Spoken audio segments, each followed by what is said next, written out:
미련한 자에게는 영예가 적당하지 아니하는 것 같이 여름에 눈 오는 것과 추수 때에 비 오는 것 같습니다.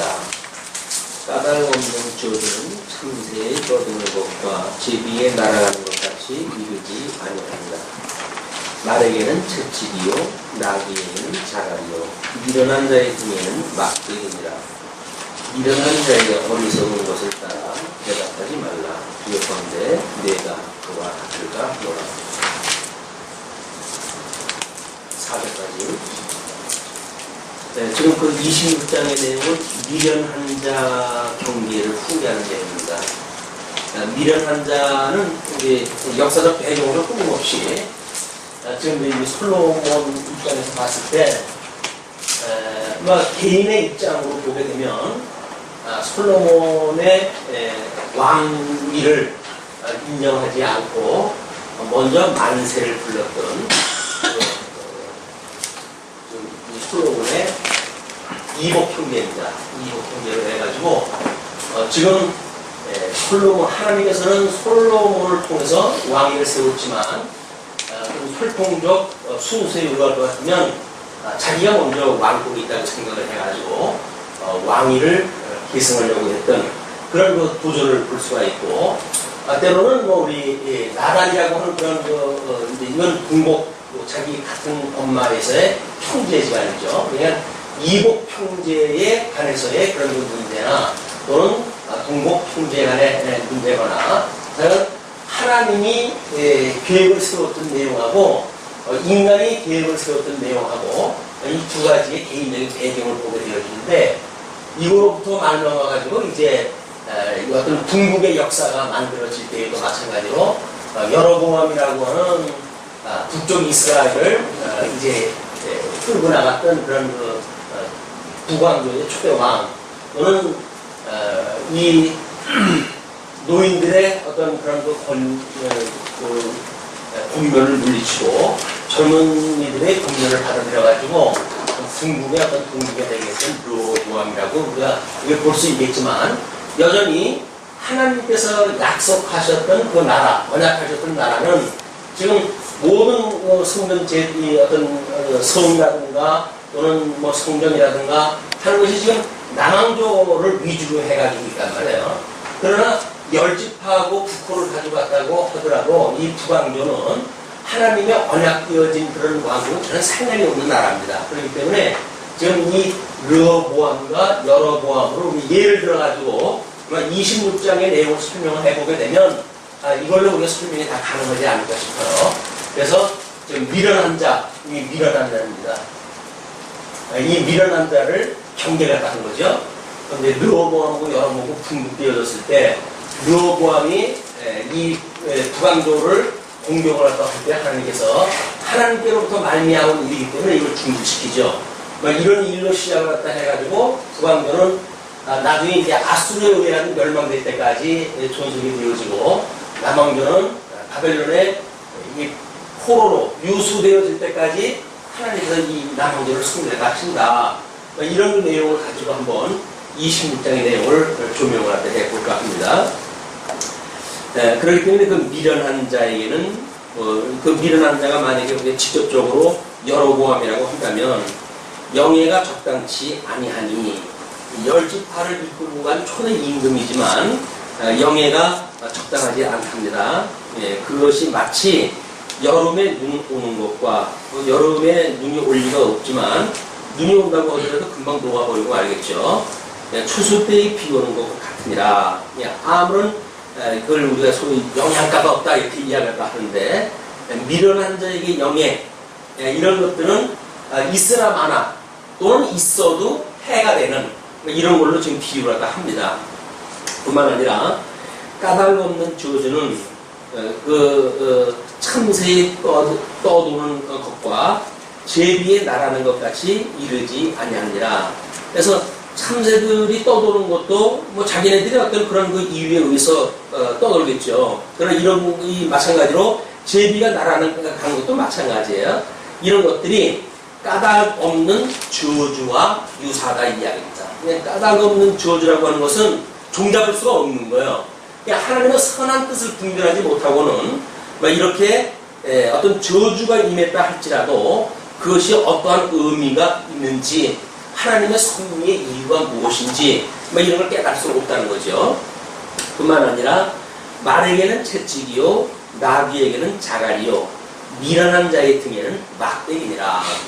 결국은 하나님께서 이렇게 어떤 징계 또는 여기서 쓰고 있는 지금 그 저주 이런 것들이 저주 징계 이런 것들이 끊임없이 하나님 앞에 지금 범죄하고 있다고 하는 사실을 증거하는 내용이거든요. 그래서 이 저주의 특별한 예를 보게 되면 어떤 자손, 땅, 통치라고는 나라를 이루시는 이 하나님 나라를 이루시는 건데 이 나라를 이루시는 것에 대한 저주를 보게 되면 자손에 대한 것은 하나님께서 질병을 주셔요. 이 질병을 주시고 땅에 대한 건 가뭄을 주셔가지고 이제 저주를 갖다 내리시고 통치는 전쟁 이걸 칼이라고 표현하기도 하는데 이런 이유를 통해 가지고 결국은 하나님의 나라를 이걸 저주를 갖다 하시거나 징계를 내리시고 그럽니다. 물론 남쪽 유다라고 한다면 이것이 하나님께서 깨닫게 하시는 하나님의 그 섭리를 깨닫게 하시는 징계가 되지만 북쪽 이스라엘은 이것이 징벌이 되어질 겁니다. 결국 아수르에서 멸망될 때에 핑계치 못하도록 이런 걸 주시고 남쪽 유다는 하나님의 은혜로 너희들이 붙들려 있다고 하는 걸 깨닫게 하시기 위한 이런 걸 주시는 거죠. 선지자를 통해서 선언도 하시고 또는 그때 당시에 어떤 왕의 그런 정책에 의해서 전쟁도 일어나게 하시고 천재지변에 의해서 가뭄도 일어나게 하시고 이런 걸 통해 가지고 하나님의 은혜를 깨닫게 하거나 또는 하나님을 버리고 그들이 떠나가 버릴 수밖에 없는 그런 같은 방법으로 해가지고 징벌과 징계를 나누게 하신다. 그래서 이 미련한 자, 이걸 부택자라고 하는 그런 그 입장에서 보게 되면 이걸 하나님께서 선택을 갖다 하시는 선택자이겠죠. 이런 맥락으로 봤을 때 같은 어떤 하나님의 저주의 방법으로 어떤 자는 저주에 이르게 하고 어떤 자는 징계에 이르러서 하나님의 은혜를 깨닫게 하는 은혜를 깨닫게 되야 한다. 이렇게 설명이 되어집니다. 그래서 미련한 자의 어리석은 것을 따라 대답하지 말라. 두렵건대 내가 그와 같은 거 하노라. 어리석은 것을 따라 대답한다 라고 하는 것은 사실은 이쪽 보고의 대응관계죠.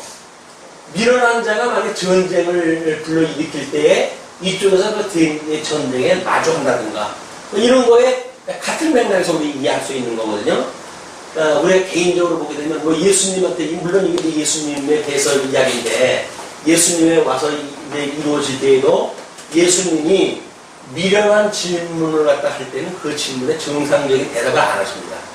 그래서 마치 어떤 A라고 하는 질문을 갖다 하게 되면 예수님께서는 B라고 하는 답을 내리기도 해요. 전혀 이 미련한 자들이 깨달을 수 없는 이야기를 하시지 이 미련한 자가 말하는 것에 대해서 갑론을박 이렇게 하시질 않는다. 우리한테 가장 피곤한 것이 어떤 하나님을 경외한다고는 이런 합일점이 없이 서로 토론을 하는 것만큼 피곤한 게 없어요. 왜냐하면 관점이 다르기 때문에 이게 합일 수가 없는 거예요.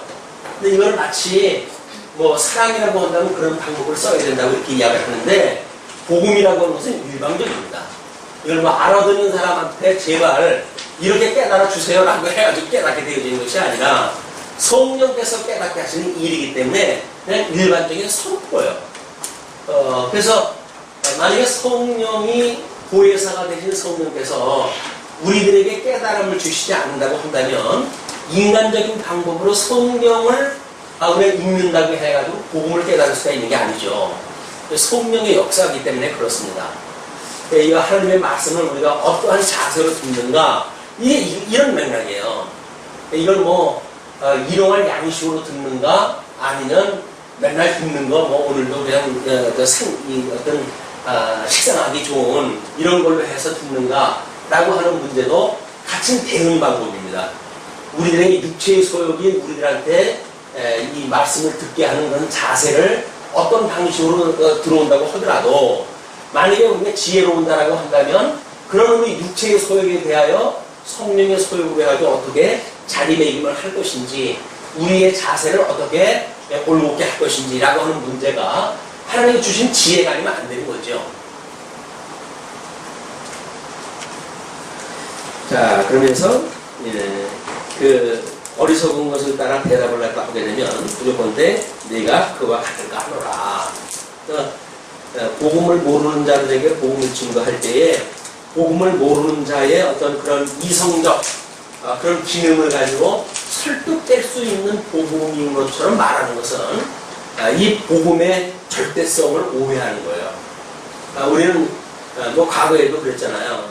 뭐 나한테만 보내라 내가 무슨 뭐 몇 시간이면 설득을 하겠다 이렇게 이야기를 하는데 그거는 이 세계를 모르기 때문에 하는 일입니다. 하나님의 말씀은 성령께서 감동을 주시게 되면 그냥 은혜를 깨닫게 되어지지만 성령의 감동이 없으면 아무리 뭐 세상에 그런 그 지적 능력이 있다고 하더라도 복음을 깨달을 수 없다는 거예요. 그러면서 미련한 자의 어리석은 것을 따라 그에게 대답하라. 두렵건대 그가 스스로 지혜롭게 여길까 하노라. 앞에서 이야기한 거고 또 반대의 개념으로 이렇게 설명을 합니다. 그에게 대답을 할 때 어리석은 것을 따라 앞에서는 어리석은 것을 따라 대답하지 말라고 그랬잖아요. 여기서는 어리석은 것을 따라 가지고 그에게 대답을 할까 하래요. 왜냐하면 그가 스스로 지혜롭게 여길까 한다. 이런 미련한 자가 어떤 공격을 갖다 해올 때에 어떤 식이든지 반응을 보이겠죠.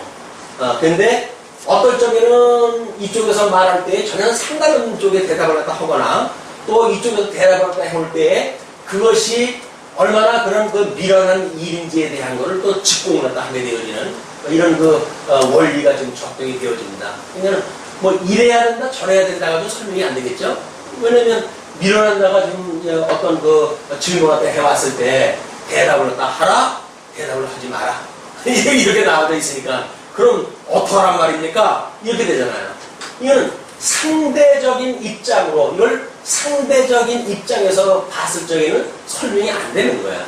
근데 이 상대적인 거를 절대적인 걸로 묶어내는 이 하나님 여호와께서 하시는 일로 보았을 적에는 때에 따라서 대답을 안 했을 때에 오히려 하나님의 뜻이 설명되어지기도 하고 어떤 쪽은 설명을 갖다 했을 때에 진리의 싸움이 될 수 있는 거죠.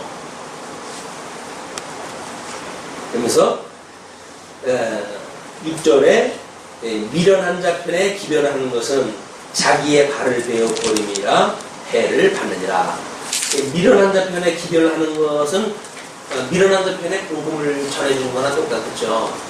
미련한 자에게 이 복음을 전하게 되면 결국 그건 허공을 치는 일이기 때문에 자기의 복음을 전하는 기쁜 복음을 전하는 발에 대해서 이렇게 설명도 해주고 그러는데 그걸 배워버립니다. 해를 받느니라. 저는 자의 다리는 힘없이 달렸나니 저는 자의 다리는 달려있기는 달려있지만 힘이 없이 달려져 있죠. 그거로부터 어떤 지탱할 수 있는 것이 아니니까 미련한 자의 입의 잠언도 그러하니라. 그래서 이 주관자로부터 떨어져 있는 미련한 자의 잠언도 마찬가지고 이 잠언이 마치 우리 저는 다리와 똑같다는 거예요. 이 미련한 자가 뭐 말로는 제법 얌실얌실 잘할 수 있잖아요. 이 얌실얌실 잘하는데 절대자와 떨어져 있는 것은 말씀의 운동력에 의해서 되어지는 게 아니라는 거죠. 이거는 우리 예수 그리스도의 말씀이 되신 예수 그리스도 또는 그분의 말씀을 깨닫게 하시는 성령의 역사가 아니면 말씀의 운동력은 안 일어난다는 거예요. 말씀의 운동력이 일어날 수가 없어요. 말씀의 운동력은 철저하게 성령께서 역사하실 때에 말씀의 운동력이 나타나는 거지 그냥 성경에 있는 내용이라고 해가지고 주문을 외우듯이 그렇게 한다고 뭐가 이루어진 게 아니다. 우리는 가끔가다는 성경 구절을 이렇게 구조처럼 가지고 다니잖아요. 우리 성경 그 카드 같은 데 보게 되면 뭐 아주 우리한테 좋은 그런 그 성구들 있죠. 그 성구들을 뭐 매일 이제 그걸 일용할 양식 삼아 보면서 물론 그 말씀을 상고하기도 하고 어떤 쪽에는 그것이 뭐 우리 어떤 큐티라고 하는 그런 문화를 만나게 되면 우리는 그 성경 구절을 가지고 우리가 하나님께서 나에게 준 말씀이라고 이렇게 해석을 하고 그리고 그 말씀을 따라서 어떻게 살아갈 것인가에 대해서 이제 묵상을 하게 됩니다. 오늘 주님께서 나한테 원수를 사랑하라고 그래서 그러면 오늘은 내가 하루는 뭐 맨날을 못할 망정 오늘은 원수를 사랑하는 데 포커스를 맞춰가지고 그렇게 살아야지 라는 생각을 가지고 뭐 이제 출근도 하고 이렇게 되어지죠. 출근할 때 어떤 사람이 시비가 걸려가지고 뭐 문제가 있을 적에도 번뜩 오늘 원수까지 사랑하라고 그래서 싸움을 일부러 피하고 뭐 죄송합니다 뭐 이런 물러났다. 그거를 마치 승리했다라고 우리가 해석을 했을 때 그것이 성령의 역사가 아니라 자기 의지로 발당해가지고 만드는 일들이거든요. 이렇게 하나님께서 하신 일이 아닌데도 불구하고 자기가 그것이 한 일로 자기 공로로 삼게 되어진단 말이죠. 자, 그러면서 미련한 자에게 영예를 주는 것은 돌을 물매에 내는 것과 같으니라. 그래서 우리가 가끔가다 뭐 이렇게 자랑, 이 칭찬을 뭐 하게 되면 좋다라고 이렇게 본적 이야기를 하잖아요. 그래서 칭찬은 고래도 춤추게 한다 이렇게 이야기를 하는데 미련한 자에게 영예를 주는 것 이건 뭐 칭찬일 수가 있어요. 그런 것들은 돌을 물매에 매는 것과 같은 일이기도 합니다. 그러니까 우리가 어떤 세상에서 기능적으로 사람의 어떤 효과를 끌어내기 위해서 연구되어진 심리학적으로 그래서 칭찬을 하게 한다든가 심리학적으로 뭐 사람들을 어떻게 대한다든가 그런 것이 정답이 아니에요. 정답. 왜냐면 그냥 상대적인 일이기 때문에 그렇게 하면 될 수도 있고 안 될 수도 있어요. 다만 이것이 절대적인 하나님의 말씀으로 역사가 되어질 때에 막대로 이것이 의미가 우리한테 있는 것이지 우리가 어떻게 손불을 붙들고 말을 갖다 하고 뭐 우리가 기능화되어진다고 해가지고 문제가 해결되어지는 게 아니다. 복음이라고 하는 것은 철저하게 하나님의 은혜를 깨닫게 하시는 이런 섭리의 이해지 성경 구절을 우리가 외워가지고 우리 거에 어떤 그런 무기를 만드는 일이 아니다. 어떤 뭐 부적처럼 써붙여가지고 예수를 믿는데 내가 이 말씀을 가지고 뭐 승리했다든지 그런 것들은 성경에서 이렇게 경계하는 미련한 자의 경계로 이렇게 이야기 듭니다. 미련한 자의 입의 잠언은 술 취한 자의 손에는 가시나무 같으니라. 미련한 자가 잠언을 갖게 되면 잠언으로 해가지고 그 비유가 멋있잖아요. 술 취한 자의 손에 든 가시나무. 그걸 휘두르게 되면 많은 사람들이 가시에 찔려요. 상처를 입고. 그러니까는 우리 미련한 자한테 뭐 이런 지혜의 말씀을 뭐 들려준다든지 이런 것들은 정말 많은 사람들의 해를 주는 그런 일이기도 합니다. 아마 뭐 아주 오래전에 그 영화인데 거기는 서구 영화였어요. 그 주인공이 성경 구절을 하나 외울 때마다 사람을 쏴죽이는 역할을 하더라고요. 쏴죽이면서 그거를 성경 구절의 어떤 적당한 성구를 갖다 대면서 그런 그 이유가 그것 때문에 죽인다는 거예요. 그래야 그런 그 영화를 만들어냈더라고요.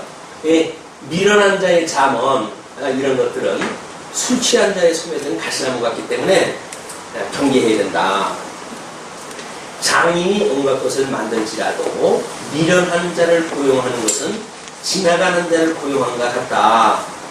장인이 나름대로 기술을 가지고 뭐 이런 그 물건을 만드는데 미련한 자를 고용한다고 했을 때 그는 지나가는 자를 고용하는 것 같다.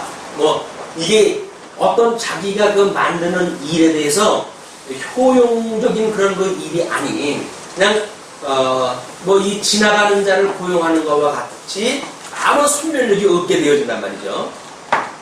그거에 대해서 연결을 갖다 이렇게 합니다. 개가 그 토한 것을 도로 먹는 것 같이 미련한 자는 그 미련한 것을 거듭 행합니다.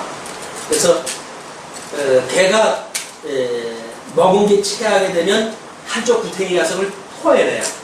토해내는데 이쪽으로 왔다가 조금 정신이 들게 되면 또 내재 킁킁 맞고 자기가 뱉어낸 대로 다시 가요.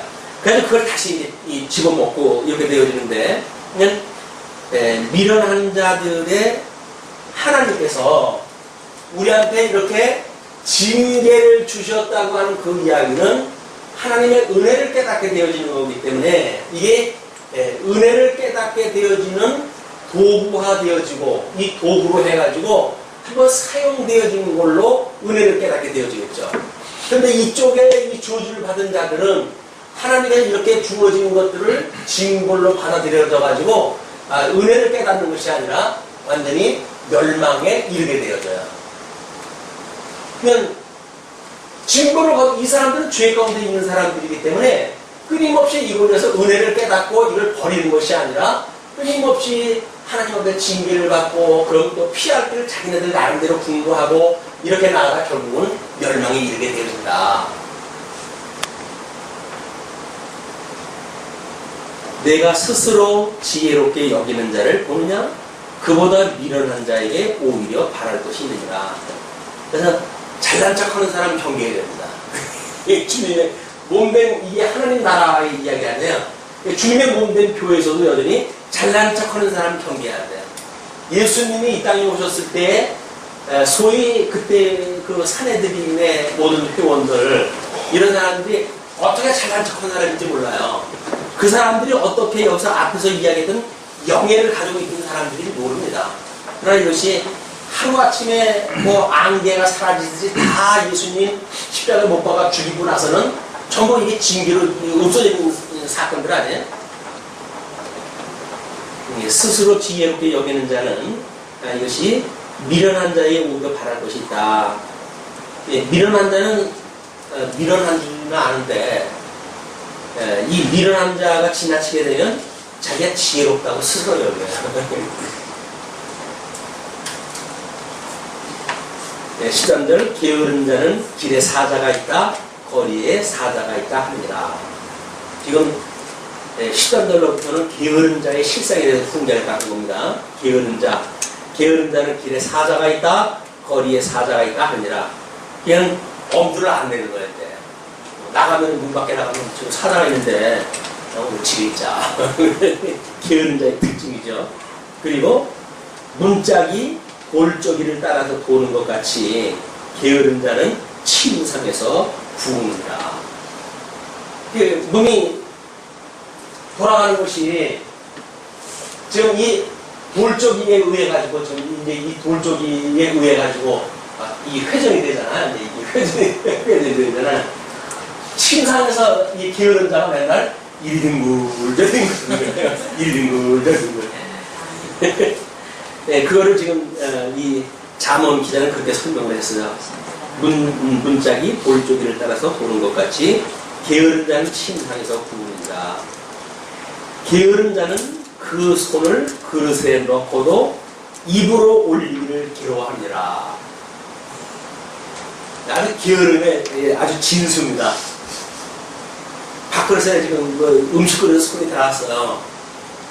주워가지고 입에만 넣으면 뭐 그 다음에 씹어가지고 넘겨지는 거 아니에요? 이게 귀찮은 거예요, 이게. 이게 게으른 자의 특징으로 이렇게 설명을 합니다. 네, 게으른 자는 선이 대답하는 사람 일곱보다 자기를 지혜롭게 여기느니라. 그래서 우리나라 속담에는 핑계 없는 무덤이 없다 그러잖아요. 이 게으른 사람치고 자기가 어떤 이유가 없는 게 없어요. 아까 이야기처럼 뭐 문바깥에 사자가 있다 안 나타나요. 심지어 음식 그릇에 손을 집어넣고 입에다 올리기 싫어하면서도 다 이유가 있는 거예요.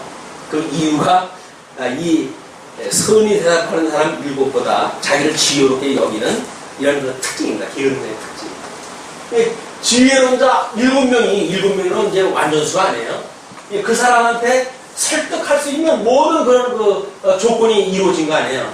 근데 그걸 이야기를 하는데도 모르는 소리 하지 마라. 내가 괜히 그런 줄 알아?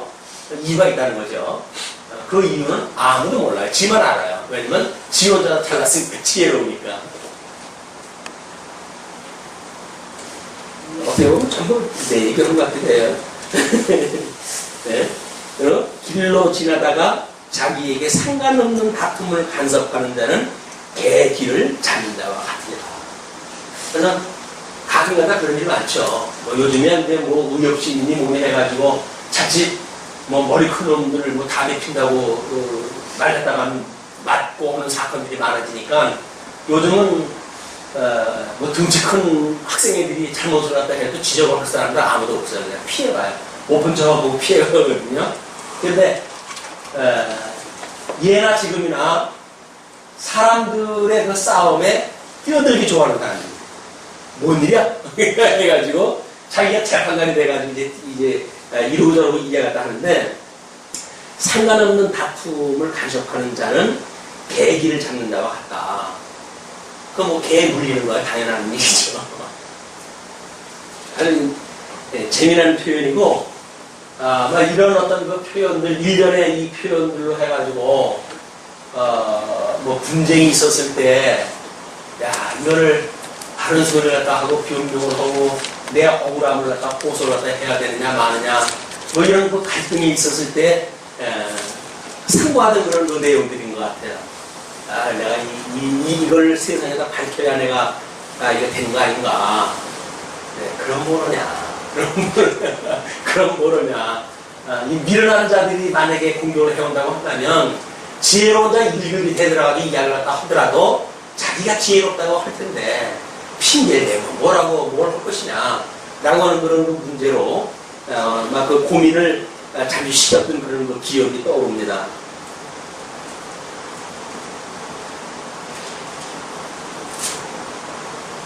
결국은 그래도 구해놨어요.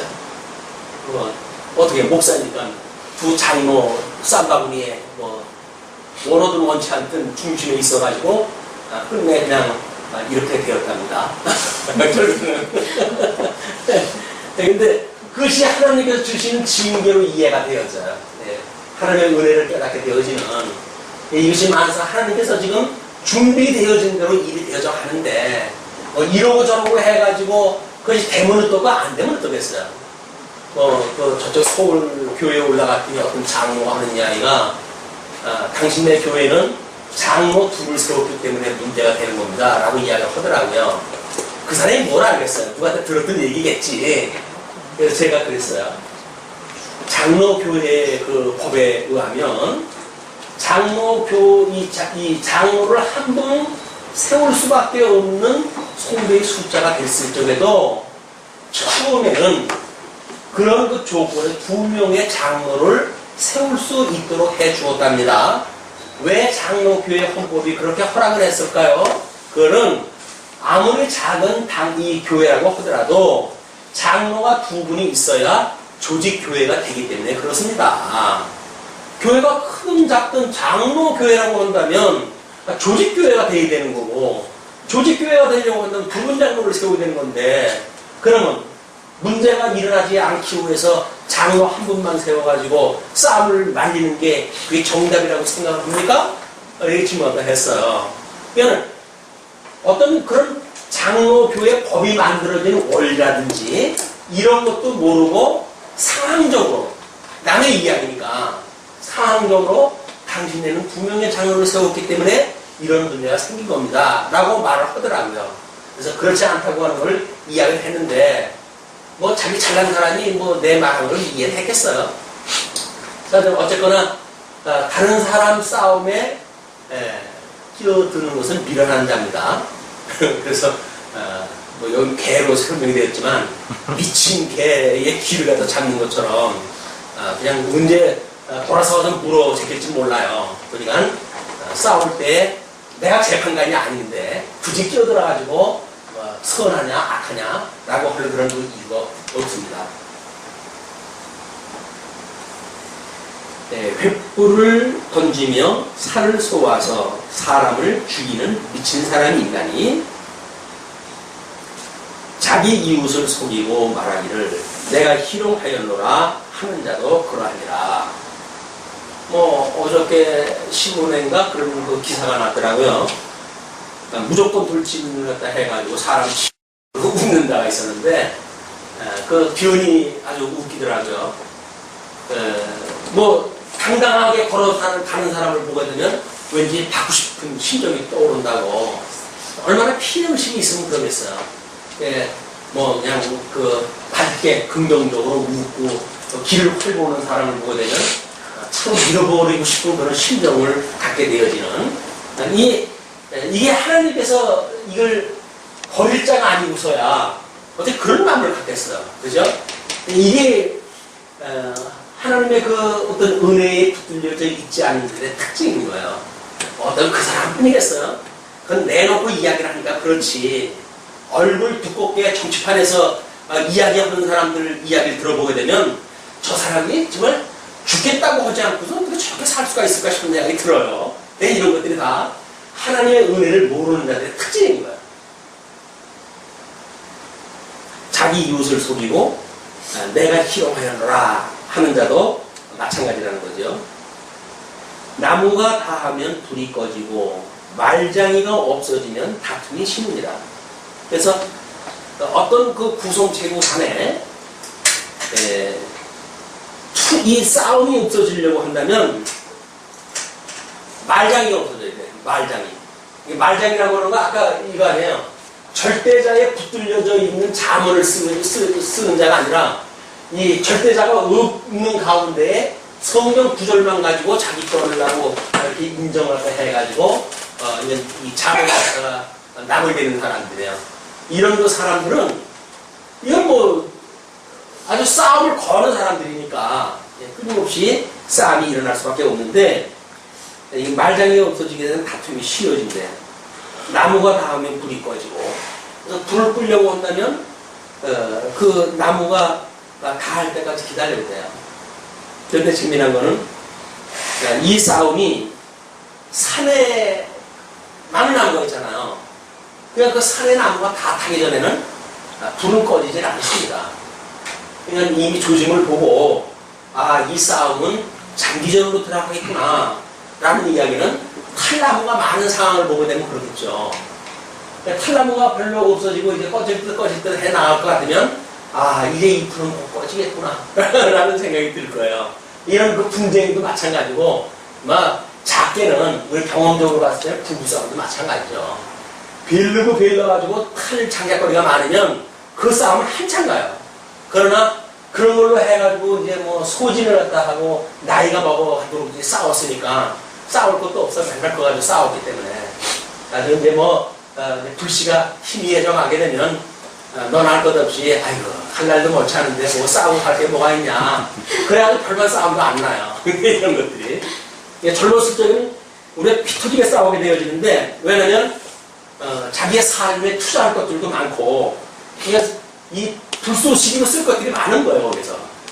그러나 어느 정도 가서 이제 참 나무가 없어지게 되면 이 불은 끝나게 되어져 있습니다. 그렇기 때문에 숯불 위에 숯을 더하는 것과 타는 물에 나무를 더하는 것 같이 다툼을 좋아하는 자는 시비를 일으킵니다. 시비가 이게 뭐예요? 옳고 그름 아니에요. 그냥 지나가면 된다니까요. 근데 꼭 옳고 그름을 따지는 거예요, 이게. 그러면 이쪽 사람이 됐든 이쪽 사람들이든지 간에 옳으냐 그르냐를 시비를 갖다 던지면 내가 틀리다고 할 사람이 어디 있어요? 그러니까 아니다.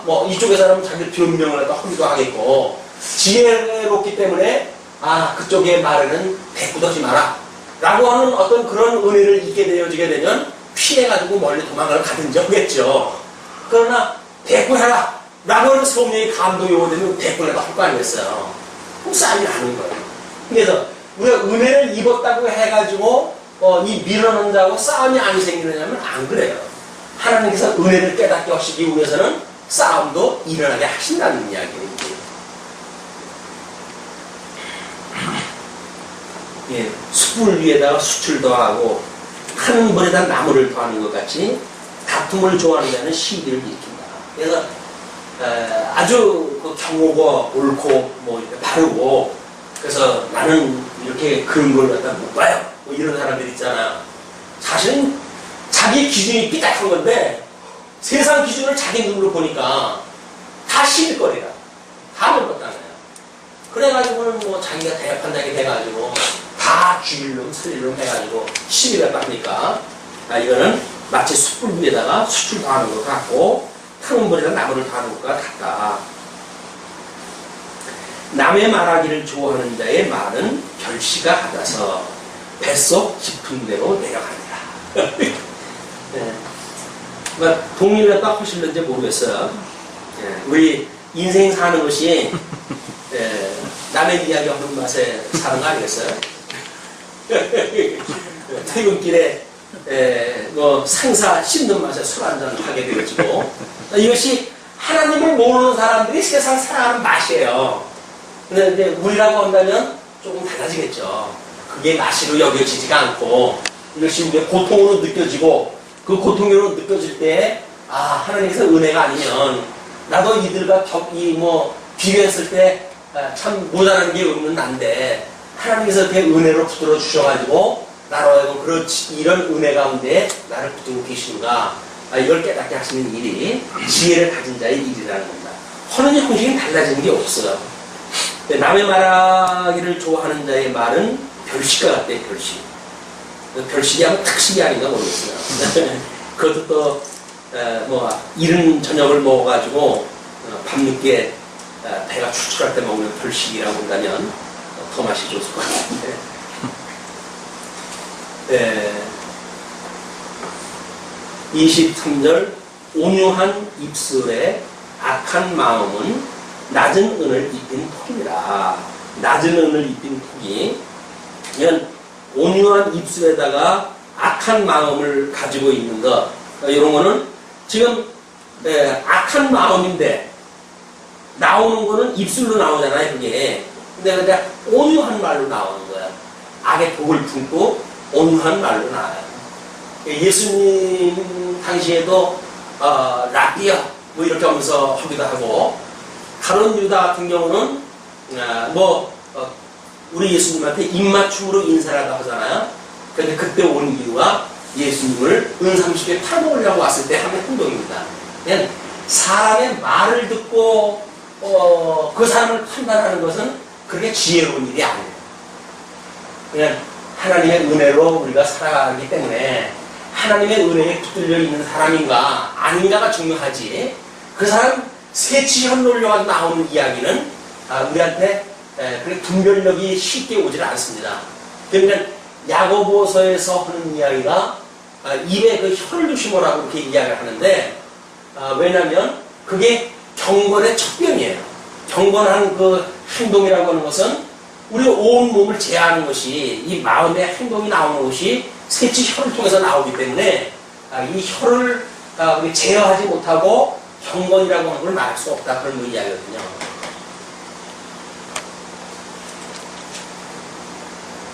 감정 있는 자는 입술로는 꾸미고 속에는 괴유를 품나니 그 말이 좋을지라도 믿지 말 것은 그 마음에 7가지 가증한 것이 있습니다. 네, 7가지 가증한 것 뭐가 있겠어요? 이 어떤 육체의 소용으로 말미암아서 나오는 말이라고 한다면 귀에 듣기는 좋은지 모르죠. 그러나 그런 그 마음에는 7가지 가증한 것이 있다. 그것이 우리 타락한 이 미련한 자가 가지고 있는 악성입니다. 악성. 이 죄성이 그대로 드러나는 거야. 이거를 우리 갈라디아서에서는 육체의 소욕으로 표현하기도 하고 다른 성경에서는 아까 기도할 때도 그런 거 이야기를 했지만 육체의 소욕 또는 우리의 이생의 자랑 이런 걸로 해가지고 묶어가지고 설명한 그런 그 내용이기도 하고 로마서를 통해 가지고는 인간의 불의를 설명했을 적에 설명되어진 그런 악성에 대한 전체의 내용이기도 하겠죠.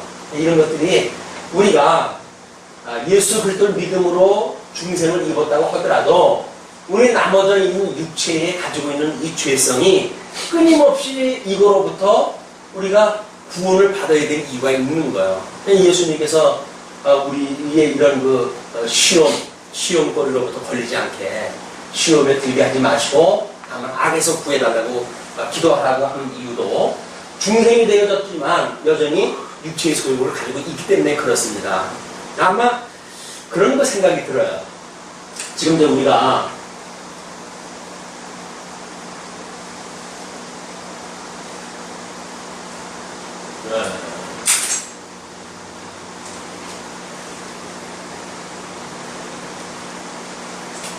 인격적 구성이 지금 이렇게 되어 있다고 우리가 확인하게 했어요. 물론 잠언의 그런 용어를 통해 가지고는 이 거듭나고 중생은 영원히 가지고 있는 걸 우리가 진리라고 이렇게 이야기하고 있죠. 하나님이 어떠한 분인가를 깨닫고 이런 섭리를 깨달은 자의 그런 영성을 지혜라고 이야기를 했고, 영성을 깨닫게 되면 하나님이 우리에게 이 교훈을 들을 수 있게 돼요. 그래서 성령의 감동으로 이 말씀을 우리한테 듣게도 하고 깨닫게 하게 되어지기 때문에 이 교훈을 듣게 되어지게 되면 우리의 심성이 변화를 받는다고 했죠. 심성이 변화를 받아요. 이 심성의 변화, 이것은 거듭나고 중생은 우리는 뭔가 변화되어지는 거 아니에요. 이 변화되어지는 심성의 변화를 뭐라 그러세요? 심성의 변화. 기식. 네? 명철해지는 거. 묘량이 나오고. 네. 죄에서 멀어지는 네. 명철이. 명철, 어두웠던 마음이 밝아지게 되면, 그러면 어두웠던 마음이 밝아지게 되면 비로소 하나님을 알게 되어지고 또 우리는 하나님의 아는 바가 되어졌다고 오전에 이렇게 이야기를 했잖아. 이걸 지식이라고 그러고 이렇게 했을 때 우리 마음이 근신에 이르게 되어진다고 했잖아요. 감정이 근신에 이르게 되어져서 위로는 하나님을 사랑하고 이웃을 사랑하는 이런 사랑의 교류가 가능하게 되어진단 말이야. 이렇게 되어졌을 때 나타나는 것이 모략이다. 이렇게 해서 모략. 이거는 우리 은사의 실현이라고 이렇게 봤을 때 지금 우리가 이 명철 마음의 변화를 받아 그러죠. 하나님의 선하시고 기뻐하시고 온전하신 뜻이 무엇인가 분별하고 그러세요. 마음의 변화를 받아 이 뜻을 분별하고 그리고 우리들에게 이런 주신 믿음의 분량만큼 생각하고 그리고 우리의 은사를 실현을 사는 것이 이게 영적 예배라고 그랬단 말이에요. 영적 예배. 그러면 끊임없이 지금 우리들의 어떤 이 믿음이 어느 정도 우리가 이제 각자가 다른지 모르겠지만 이 육체의 소욕이 있고 그 다음에 성령의 소욕에 이것이 이 충돌하면서 살아가잖아요. 그러면 육체의 소욕을 통해 가지고 우리 7가지 아까 이걸 버리라고 이렇게 이야기를 했는데 7가지. 그러면 육체의 소욕을 가지고 있는 우리들의 죄성이 있을 거란 말이에요.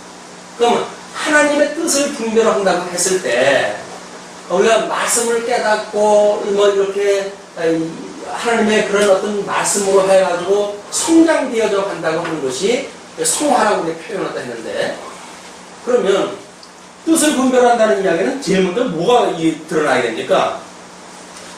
지금 나한테 뭔가 문제가 드러난 것이 드러나야 되겠죠. 우리가 예를 들어서 제가 이제 우코는 아니면 성질이 있다라고 한다면 이 육체의 소욕에 따라서 이게 우코가 드러날 거란 말이에요. 어떤 상대방과 어떤 사건을 접하게 됐을 때 욱하는 어떤 뭐가 드러난다는 이야기는 성령의 소욕에 이끌림을 받은 것이 아니라 육체의 소욕에 이끌림을 받은 거 아니에요. 이렇게 했을 때 우리들의 이 죄성, 죄가 무엇인가를 깨닫는 일이 먼저 있어져야 하나님의 이 말씀을 가지고 교훈이 생각나고 이렇게 해가지고 내가 이 죄 가운데 죽었던 난데 이래서 이거로부터 시작이 되어져 가지고 하나님의 뜻이 무엇인가를 분별하게 되어지겠죠. 이게 뜻이 내가 이렇게 죄 가운데 있기 때문에 아직도 이런 성격이 그냥 나타나는구나. 근데 내가 이런 가운데 있었을 때 우리 주님이 나를 이 죄 가운데 있던 나를 위해서 돌아가셨고 내가 그 예수 그리스도와 함께 죽었는데 아직도 남아있는 이 육체의 소욕으로 인해 가지고 여기 있다고는 현 주소가 발견됐단 말이에요. 현 주소가 발견되어졌을 때 우리는 사는 것이, 성도는 사는 것이 뭘로 산다고 했어요? 믿음으로 사는 거라 했잖아요. 믿음으로. 그러니까 이쪽에서 사는 실제의 지금 이런 어떤 죄를 짓는 범죄가 드러나야 이 범죄라고 하는 현실이 내가 인정이 되어져야 비로소 우리 주님께서 온전케 한다고 하는 하나님의 뜻을 분별하게 되어지고, 그렇기 때문에 우리는 믿음으로 주시는 이 하나님의 생명의 세계를 바라보고 살아갈 수가 있게 되어지는 거다. 그냥 말씀을 분별할 적에 우리는 이쪽 거를 먼저 분별해야 된다고 생각이 드는데 그렇지는 않았습니다.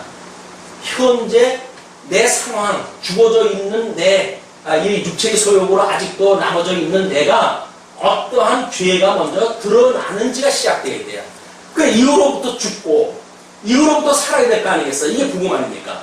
이거로부터 죽고 이거로부터 살아야 되는데 우리는 이렇게 되어지는 죄성에 대한 것은 일체 생각하지 않고 이쪽에 대한 것만 가지고 말씀을 공부하면 이렇게 되어진다고 생각이 드니까 여전히 내가 죽었다고 하는 그 사실, 실체가 무엇인가에 대한 것은 별로 개념이 없어요. 내가 예수 그리스도와 함께 죽었다고 하는 실체가 뭐냐? 라고 하는 것에 대해서 우리가 어떤 것이 죽었는지 잘 모른다니까요. 그리고 예수님과 함께 살게 되면 무조건 오고 예수님하고 함께 살기 때문에 은혜로 이 좋은 것이 나타난다고 그러는데 육체의 소욕을 가지고 있게 우리가 되어져 있기 때문에 어쩔 수 없이 우리가 이 절반은 죄 가운데 있는 거예요. 우리 육신은 죄 가운데 있는 거예요. 이 육신이 죄 가운데 있는 그거를 어떻게 발견해내는가? 어떻게 하면 좋을까요, 이거는? 아까 예를 들어서 밥을 먹어야 돼요. 밥을 먹어야 되는데 손은 지금 밥그릇 속에 담겼어요. 근데 이 마음이 뭐라 그래요? 입으로 들어가는 거를 지금 싫어하잖아요. 그럼 이런 자에게 이 게으른 지금 마음이 육체의 소욕으로 나온 거거든요. 미련한 자로 나온 거니까 이런 미련한 자의 지금 상황, 이런 상황이라고 한다면 어떻게 하면 입으로 들어가게 할까요? 밥그릇에 있는 손을 어떻게 하면 입으로 들어가게 하겠냐고요.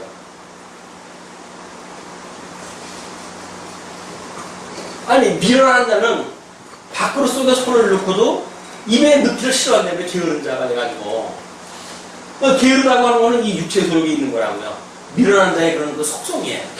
이런 자가 과연 입으로 들어가가지고 하나님의 일용할 양식으로 삼아가지고 의미까지 첨부되어진 그런 삶을 살려고 한다면 이거는 하나님의 교훈이 아니면 안 된단 말이에요. 우리 하나님 말씀은 일용할 양식을 삼아야 되는데 이건 끊임없이 드러나는데도 불구하고 아이고 맨날 그것이 인생이지 라고 이야기하다 해도 별로 생각을 안 한다니까요. 이걸 아무런 문제시 안 삼아요.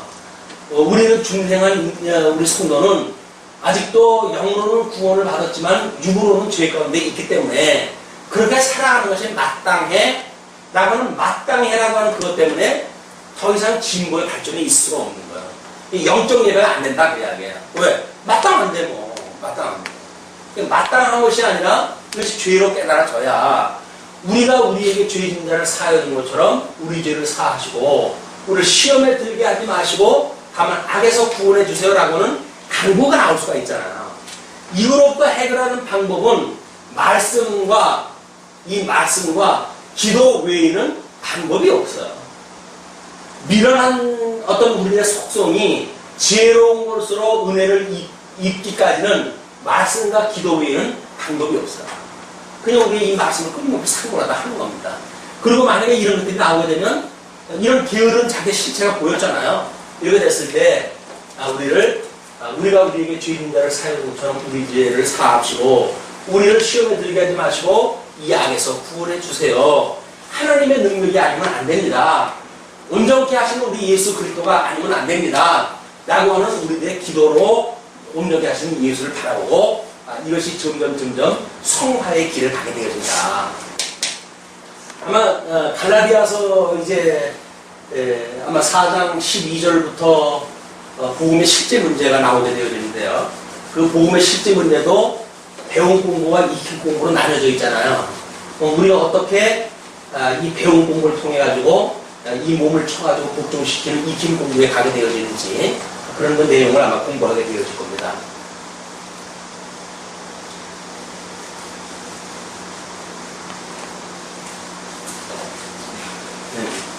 26절 괴울로 그 감정을 감출지라도 그 악이 회중 앞에 드러나리라. 그래서 우리 마음속에 있는 것을 지워버릴 수가 없어요. 우리 죄라고 하는 그거는 끊임없이 우리를 계속해 주셨던 예수 그리스도 안에서만 해결될 수가 있는 거지. 그걸 아무리 인간적으로 포장을 한다고 하더라도 언젠가는 우리의 심장을 뚫고 올라오고 그래서 상대방한테 그대로 노출이 되어질 겁니다. 상대방한테 노출될 정도라고 한다면 그때는 굳이 가장하여 보여줄 필요가 없을 때, 그때는 너 죽고 나 살자고 할 때, 이때는 숨길 이유가 없겠죠.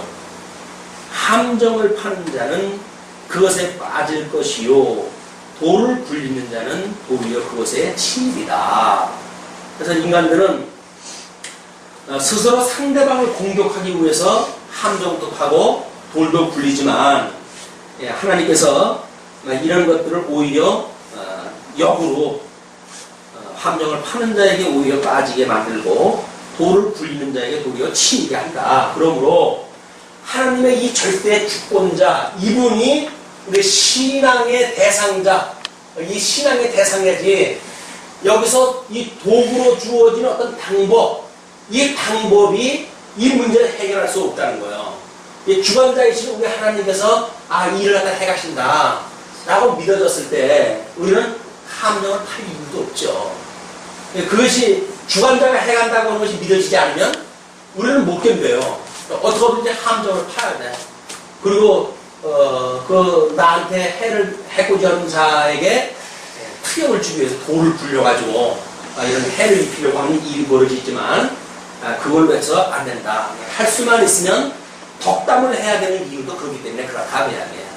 우리 속에 사랑을 깨달은 성도라고 한다면 일망당당 탕감받은 그런 은혜의 감동을 가지고 백대나리온 빚진 자를 보기 때문에 우리의 설사 돌에 맞아 죽는 스데반 집사가 끝까지 하늘에 계셨던 우리 예수님에게 저들을 용서해 주십시오. 저들이 무엇을 행하는지 모릅니다. 라고 그 마지막 기도라도 할 수 있었던 것은 바로 하나님께서 그렇게 붙들고 계시기 때문에 가능합니다. 거짓말하는 자는 자기의 해한 자를 미워하고 거짓말하는 자는 자기 해한 자를 미워하여 아첨하는 입은 패망을 일으키느니라. 결국은 해한 자, 도구로 쓰임을 받는 자. 우리가 어떤 역사라고 하는 것은 팩트죠. 사실이에요, 사실. 그 역사라고 하는 사실을 보는데 우리는 그 사실을 봤을 때 나를 해하고자 하는 사람이 있어요. 분명히. 그러면 해하고자 하는 사람을 보았는가? 근데 이건 분명히 절대자 하나님께서 도구로 사용한 거예요. 그러면 하나님을 보아야 될 것인가? 나를 해고자 했던 사람을 봐야 될 것인가? 너무나 자명하잖아요. 그냥 우리 사람을 보게 되면 시험 들게끔 되어져 있어요. 어렵게 오는 그런 사람들 미사역으로 갖다 해가면서 무슨 이야기를 했든지 간에 그런 사람에게 마음을 빼앗기게 되면 힘들게 되어져 있다. 여전히 이제나 저제나 우리 오집사님 즐겨 찾으시는 역상하심 우리 하나님의 그런 그 속성을 우리가 보고 정말 우리 하나님이 변치 않는 분이니까 이런들 저런들 하나님이 나를 사랑하신다는데 이러면 어떠고 저러면 어떠냐 라는 믿음이 아니게 되면 우리는 넘어질 수밖에 없습니다. 우리 예수님이 그런 심정을 가지고 십자가에 못 박아 죽임을 당하셨고 하나님의 그 언약대로 구약의 성경대로 죽으시고 성경대로 살았다고 하는 그 지혜가 오늘 우리가 살아가는 삶의 지표가 되죠. 그 예수님의 형상을 담는다는 이야기는 예수님 죽으심에 우리가 참여하고 예수님 부활에 우리가 참여한다는 이야기예요. 그걸 소위 세례라고 이야기를 했고 예수님과 함께 죽고 예수님과 함께 산다고 하는 그런 의미로 우리가 보았다. 그런다고 한다면 우리 살아가면서 끊임없이 그런 일이 만들어질 거 아니겠어요? 우리 육체에 대해서는 끊임없이 자기 어떤 이기적인 삶을 살아가려고 하는 그것이 남아있을 것이고, 그렇게 됐을 때 우리 은혜를 받았던 그런 은혜를 기억을 하고 이것을 어떻게 처신할 것인가 라고 하는 문제를 하나님의 뜻을 분별하고 언제나 기도하는 가운데 하나님의 선한 뜻을 이루어가는 이런 유익한 성도의 삶이 되었으면 좋겠다. 우리 이제 이거를 지금 나름대로 해가지고 지금 음성만 뽑아가지고 유튜브에다 올리고 있거든요. 거기에 그 그림에다가 아주 이렇게 써놨어요. 그 윤리적 해석 경계. 자문이라고 하는 게 전부 이게 살아가는 방법에 대한 것을 이야기해 있으니까 거기에 윤리적인 해석 경계라고 이렇게 아주 강조를 해놨어요. 그런데 설명을 하다 보게 되면 예수 그리스도의 역사적 이 성취 사건, 그리고 예수 그리스도에 연합되어져 있는 성도의 삶, 무관하진 않죠.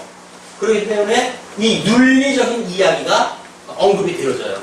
그러나 이 윤리적인 것은 우리들의 어떤 방법적인 것이 아니라 은혜의 영광을 깨닫고 나타나는 결과적인 이야기로 들으셔야 오해가 없게 되어집니다. 자문의 말씀은 우리가 윤리적으로 이해를 해가지고 이러면 지혜롭고 저러면 미련하고 이렇게 설명되어 있는 것이 아니라 우리 오셨던 예수 그리스도에 대한 설명이었고, 예수 그리스도 안에서 연합되어져 있는 성도의 문제라고 한다면 어떻게 하나님 선한 뜻을 분별하는가의 문제로 접근하다 했으면 좋겠다 하는 생각이 듭니다. 네, 오늘 여기까지.